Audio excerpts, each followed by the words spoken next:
boa noite a vocês. Aqui na segunda parte da entrevista com o deputado Wilker Barreto, pré-candidato a prefeito de Manaus. Deputado, nós falávamos no programa anterior sobre o centro da cidade, né? O quanto o centro da cidade está parado, né? Sem gerar atividade econômica, o quanto que o valor do IPTU do centro da cidade está completamente descolado da realidade de hoje em dia. O valor de IPTU ainda como nos áureos tempos da Zona Franca, e aí os investimentos realmente não são estimulados, né, aí para o centro da cidade. E o comércio dos bairros, ele na sua grande maioria, irregular, né? Como fazer com que esse centro volte a ser atrativo e como facilitar que aquele pequeno comerciante dos bairros consiga se regularizar na prefeitura, ter seu alvará, contribuir com o que for necessário em termos de tributos. Olha, obrigado mais uma vez pela oportunidade. Eu não tenho dúvida, nós vamos ter uma prefeitura voltada para aquele que quer empreender, para aquele que quer gerar emprego. O poder público precisa mudar aquela lógica que, quando bate na porta de alguém, só bate para machucar.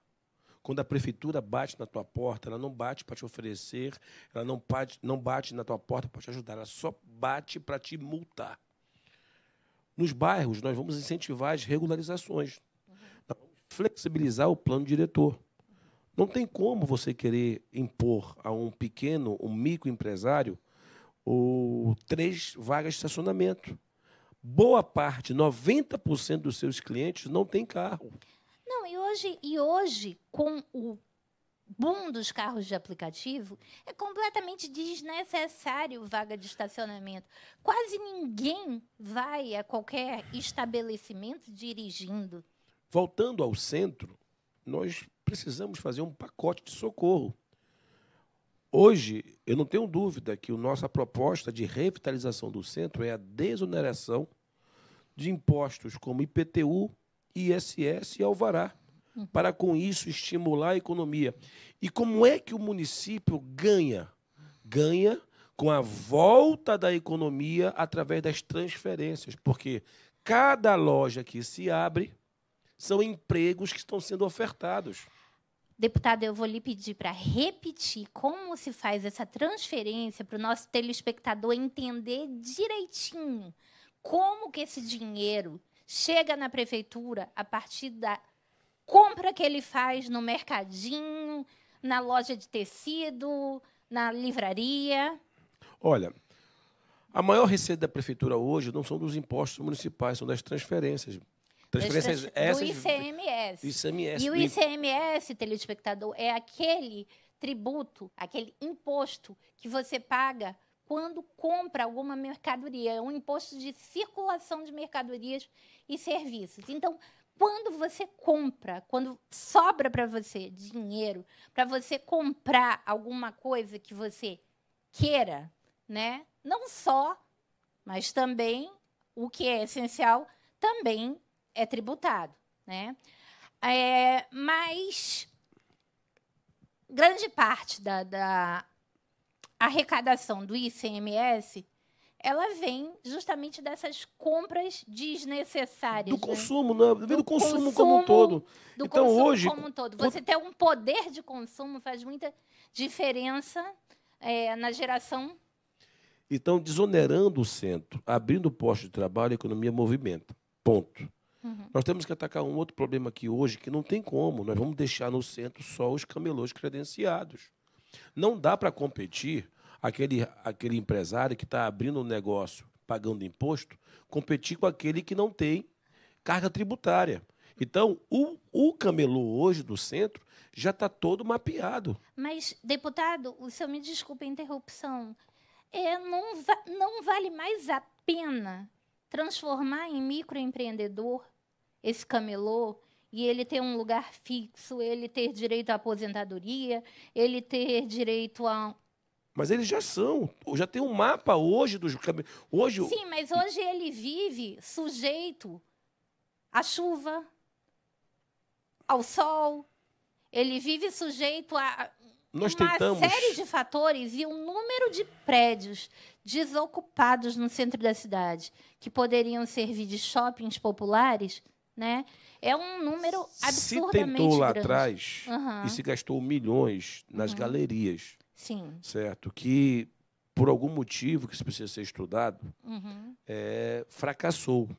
Mas nós não podemos deixar, certo? A gente sabe que tem um problema social dos venezuelanos, dos haitianos, etc. e tal.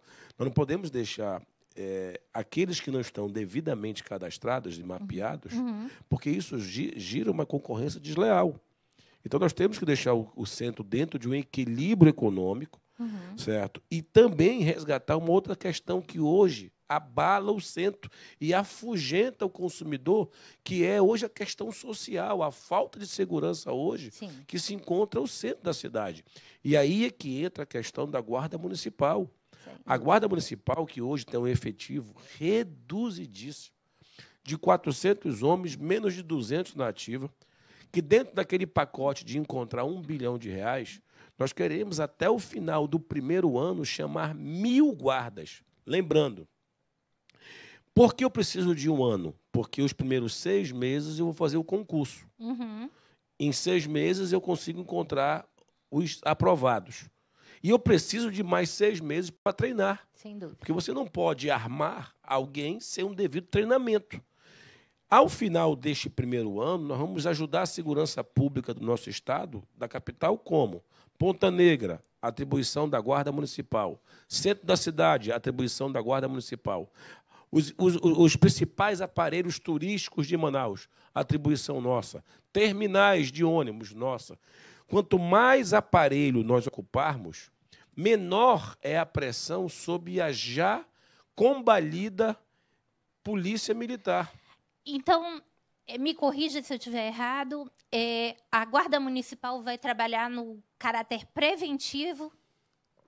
Olha, nós não vamos substituir o policiamento ostensivo. Sim, sem dúvida, mas vai ajudar na prevenção do crime. Mas é inegável que você ter 2 guardas municipais no canto ali do Eduardo Ribeiro armado, certo? Ajuda. 2 só? Vamos dar um exemplo. Vamos dar um exemplo. Tem um quadrante ali. Você tem você consegue zonear o centro.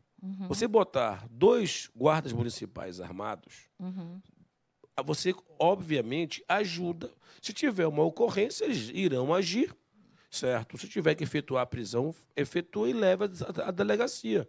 O problema é que hoje nós temos uma força da Polícia Militar com um efetivo abaixo de 8.000 homens, insuficiente. Toda vez que você para viaturas na Ponta Negra, está faltando nos bairros. Então, a forma que a Prefeitura tem de ajudar a segurança pública é assumir a sua parte. Por exemplo, nós precisamos estender policlínicas e UBS para horário estendido até 22 horas. Só que neste perímetro tem que ter guarda municipal. Sem dúvida. Então, o nosso objetivo é desafogar também a já combalida saúde do nosso estado, porque hoje a policlínica do Parque 10, ali em frente ao Dedé, está fechada há 1 ano e meio para a reforma.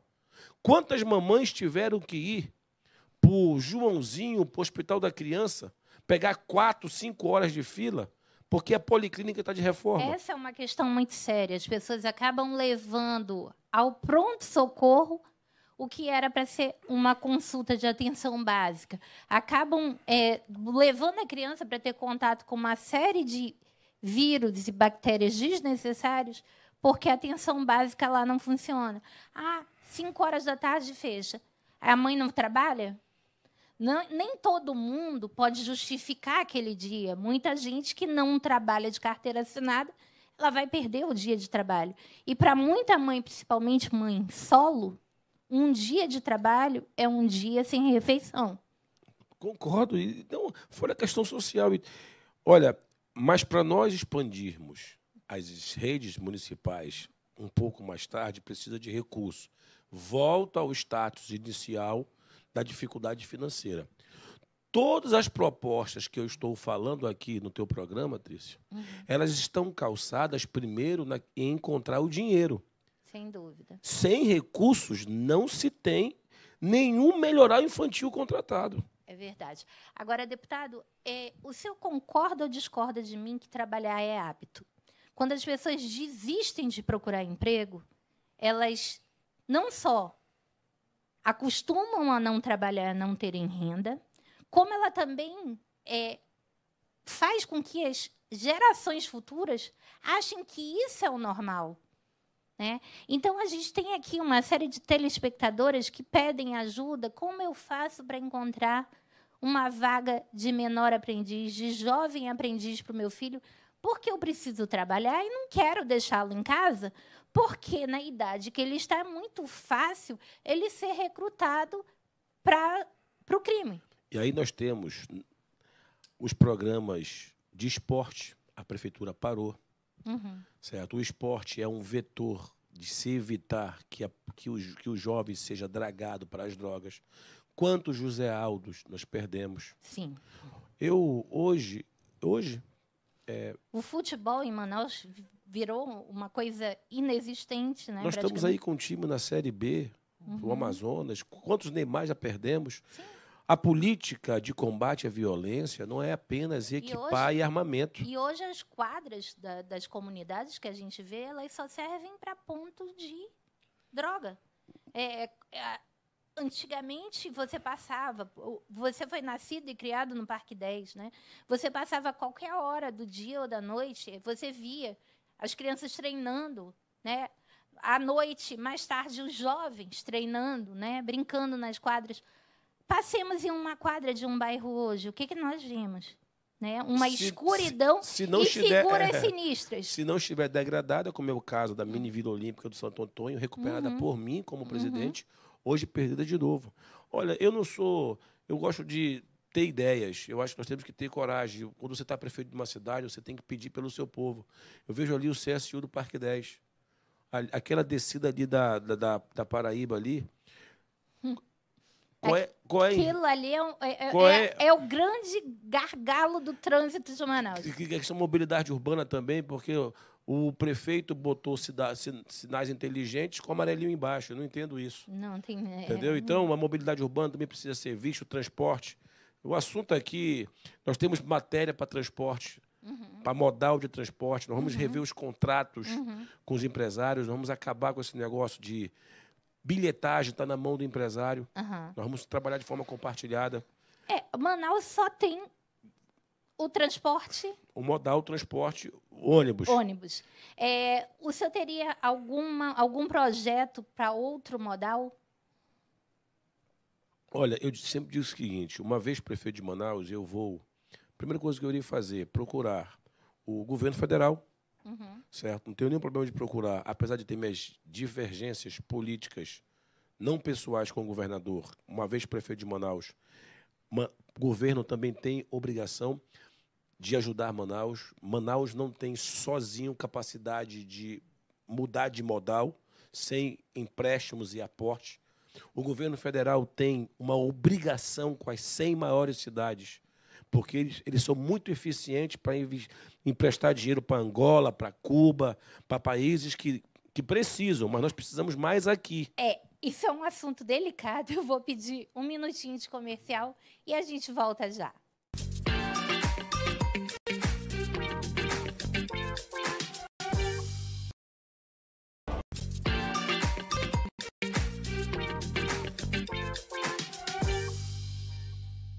Voltando aqui nessa entrevista super informativa com o deputado Wilker Barreto, pré-candidato à Prefeitura de Manaus.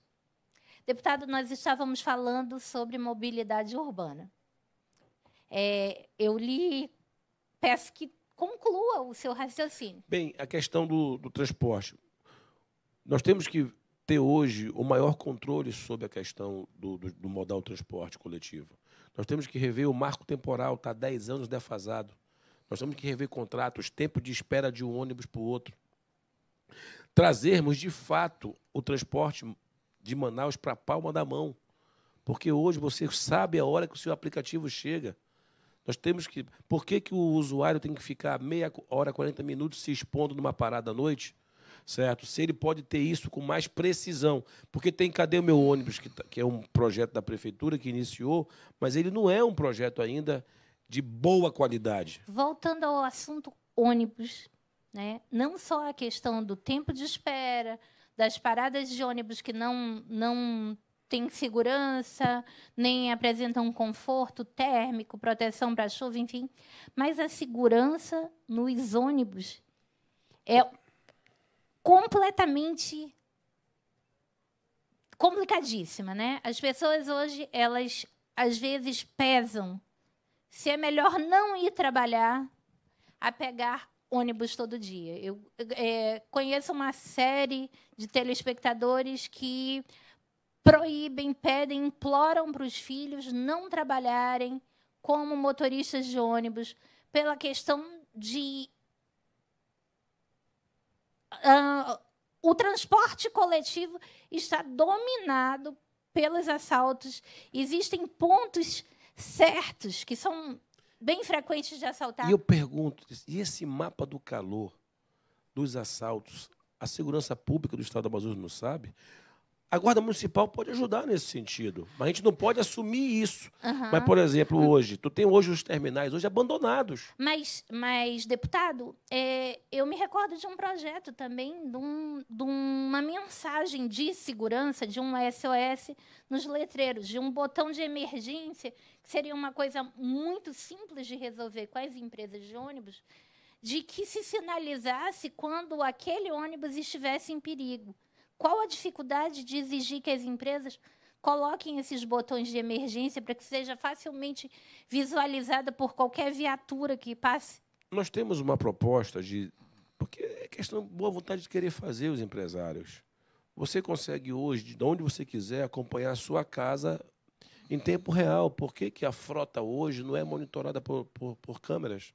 Sim. Por que isso não é possível? Lógico, aí, isso é um custo, sim, mas toda vez que é assaltado, tu quer ver o empresário botar as câmeras a funcionar?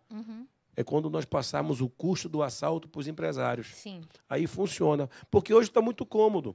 A população é assaltada e o empresário não entra com nada. Hoje, vai ser assaltado hoje dentro de uma loja. De quem é a responsabilidade? Da loja. E por que o empresário, que é uma concessão, certo? Pelo menos eu quero perceber que eles estão fazendo o possível para evitar. Porque se tiver lá os CIOPs em tempo real, nós temos 800 ônibus rodando ao mesmo tempo. Certo? Tem um botão do pânico. Certo? Você aciona, está vendo em tempo real, aciona e monitora. Você vai resolver 100%? Não, mas você vai dar mais trabalho para a bandidagem. Porque para o bandido é muito fácil entrar num ônibus e assaltar 40 pessoas. Limpa todo mundo e o empresário não entra com nada. Não entra com nada. Você está entendendo? Então, eu acho que o incremento da tecnologia é possível. O nosso transporte pode melhorar. O rush vai existir em qualquer cidade? Vai, não tem jeito. Em qualquer parte do mundo, o trânsito para em determinado momento. Mas é em determinado momento, não pode ser todo o tempo. Certo? Obras, eu gosto muito de citar esse exemplo, que a engenharia de trânsito não precisa ser muito mirabolante. Tu lembra antigamente nos viadutos que a gente tinha que fazer a bola para poder depois voltar para o outro eixo? Sim. Aí fizeram só uma meia-lua debaixo do início da bola. Você chega lá, hoje você faz uma meia-lua, você não é mais obrigado a ir na bola, entrar no eixo para depois sair de novo. Quantos milhares de carros deixaram de entrar ali? Um gesto simples.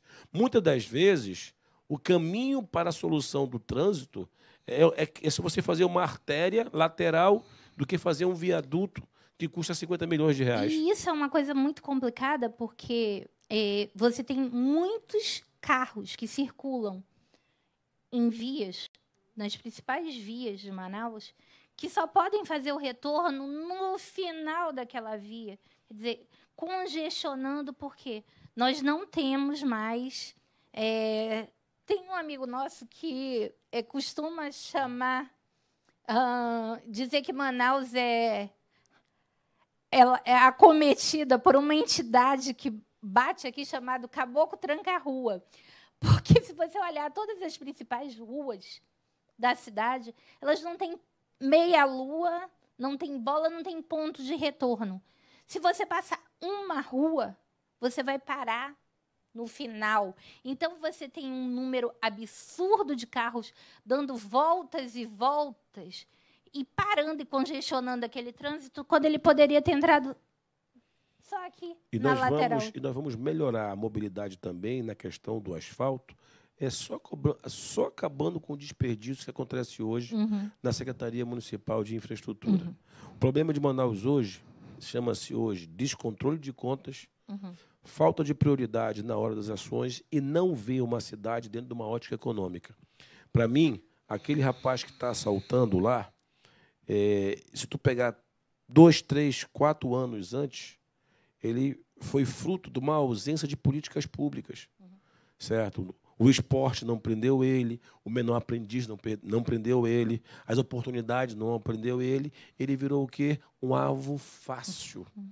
Então, não é só armamento, sem dúvida, não é só viatura, é todo um contexto social, mas isso é em função de uma cidade que está empobrecendo. Quando a prefeitura não paga os fornecedores em dia, por exemplo, uma Serviços Gerais que está sem receber, um técnico de radiologia que está sem receber, ele está deixando de ir lá para o comércio consumir, ele está deixando de movimentar a economia. O prefeito e o governador talvez não saibam que, na demanda agregada, os gastos governamentais são essenciais para movimentar uma economia. Quando eles gastam mal, isso impacta em todo o fluxo econômico. O que nós vamos devolver para uma cidade hoje é você, lá da periferia, saber que o dinheiro vai voltar a circular. Nós vamos desonerar. Eu vou fazer aqui um desafio para os pré-candidatos. Eu já desafiei o prefeito Davi, que parece que eu acho que tem vergonha de defender a gestão dele. Já desafiei o pré-candidato Amon, mas eu estou desafiando não no intuito de parecer, querer ser melhor, etc. e tal. Eu quero mostrar para eles que ser prefeito de Manaus é um cargo de gestão. E o currículo é importante, o preparo é importante. O próximo prefeito, em 4 anos, administrará 40 bilhões de reais e o destino de mais de 2 milhões de habitantes. Não é uma coisa só asfalto e meio fio.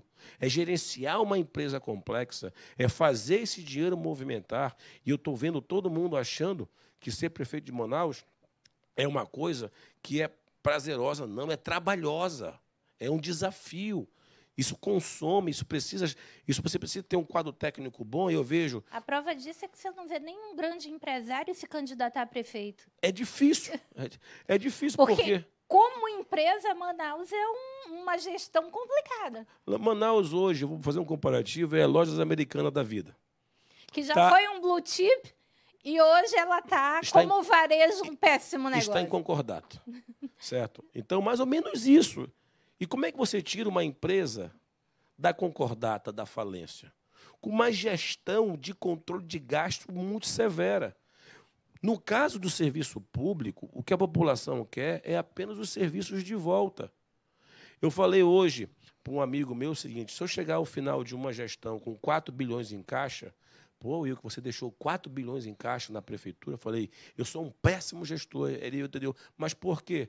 Porque prefeito não foi feito para deixar dinheiro em caixa. Ele foi feito para devolver investimento. Você pega, recebe o imposto, devolve serviços. Quando você deixa 1 bilhão em caixa, foi alguma rua que tu deixou de fazer, foi casas que tu deixou de construir. E foi dinheiro que deixou de ser injetado na economia. Perfeitamente. Por isso que os empréstimos, eu vou fazer empréstimo, mas empréstimo principalmente para moradia, que é um déficit de mais de 100 mil famílias, que quando você constrói um apartamento e uma casa, gera quantos empregos direto e indireto? Agora, eu não vou emprestar dinheiro para custeio da máquina, como faz hoje a atual gestão. Um prefeito de Manaus dizer que precisa de 580 milhões de reais para botar asfalto na cidade e ele esquece dos 3,6 bilhões de manutenção da máquina, nós vamos tratar o lixo como riqueza. Porque, para mim, lixo é riqueza. Movimenta a economia daqueles que vão fazer a coleta seletiva, economiza para a cidade no peso da tonelada do aterro e o meio ambiente agradece. E tem mais um detalhe, né? Com tantas fábricas que montam caixas eletrônicos, uma série de máquinas Qual a dificuldade de se montar uma máquina em qualquer supermercado, como qualquer lugar tem, onde você recebe crédito de compras de mercado ao colocar os recicláveis lá dentro? Nenhuma. Tem empresas que compram os ativos hoje. Sem dúvida. O problema é que a população precisa... O que adianta, dona Maria, separar o plástico se ninguém vai coletar? O papelão, o vidro, o eletrônico... Já houve isso no passado, né? Já houve, há muitos anos, uma ideia da coleta seletiva. Mas só que o lixeiro vinha, misturava tudo. Qual é a função disso? Ao misturar, hoje, o aterro sanitário perde milhões só porque não aproveita o metano que sai do lixo, podendo estar gerando energia e diminuindo a conta da prefeitura. O lixo orgânico, ele produz energia. Tem um exemplo de uma prefeitura, que me fala o nome da memória, 180 mil habitantes, que ela conseguiu diminuir em 30% a conta da energia da prefeitura só coletando o lixo orgânico dos restaurantes e hotéis da cidade. Então, enquanto Manaus olhar o lixo como lixo, milhares de pessoas perderão renda nas suas famílias, Manaus perderá milhões pagando por tonelada e o meio ambiente está aí degradado. Não são barreiras que vão evitar o lixo nos igarapés. Sem contar que limpeza é saúde. Não tenho dúvida disso. Os mutirões de limpeza, Tessa, parou os mutirões de limpeza. Será que os mutirões de limpeza nos bairros, devidamente programado, não ajudaria a diminuir os casos de dengue que hoje Exatamente. estamos passando? Você tem uma cidade suja, pouco atrativa, para turista deixar dinheiro aqui, pouco atrativa. Para que se empreenda, você tem montanhas de lixo, gerando ali criadores de mosquitos, gerando uma série de vírus, e você sobrecarrega a rede de saúde. Perfeitamente. Eu quero aproveitar aqui a audiência do teu programa para pedir para que a gente possa ter. Manaus é uma cidade complexa, uma cidade que cresce de forma horizontal, e os pré-candidatos precisam ter a coragem de debater. Certo? Até quero dar uma sugestão aqui, nós fazemos aqui um bom debate aqui no... Deputado, lance o seu desafio nesse nosso último minuto de programa. Eu quero reiterar o desafio, certo? Mas de uma forma madura, sem nenhuma questão de soberba, etc. e tal. Eu acredito que ser prefeito de Manaus é uma entrevista de emprego com o povo. Eu estou brigando para ir para a final, e para ir para o segundo turno. Então, eu estou desafiando o Davi e o Amon para que a gente possa mostrar para a população quem é que tem preparo. Então, vamos lá, gente. Você que é pré-candidato à Prefeitura de Manaus, está lançado aqui um desafio, não daquele debate com todos os candidatos, mas de um cara a cara, 2 a 2, né? O deputado Wilker Barreto está louco por esse programa cara a cara e eu me disponibilizo eu agradeço. A mediar esse duelo. Eu até gravei um vídeo que, por Manaus, eu debato até com os dois ao mesmo tempo. Obrigada, deputado. Obrigado. Ansiosa para mediar esse duelo. Eu que agradeço, mesmo. Obrigado pela oportunidade. E você aí, telespectador, que também quer ver esse duelo, mande suas sugestões de perguntas para as nossas redes sociais. E você, pré-candidato, o convite está lançado. Obrigada pela audiência e até amanhã.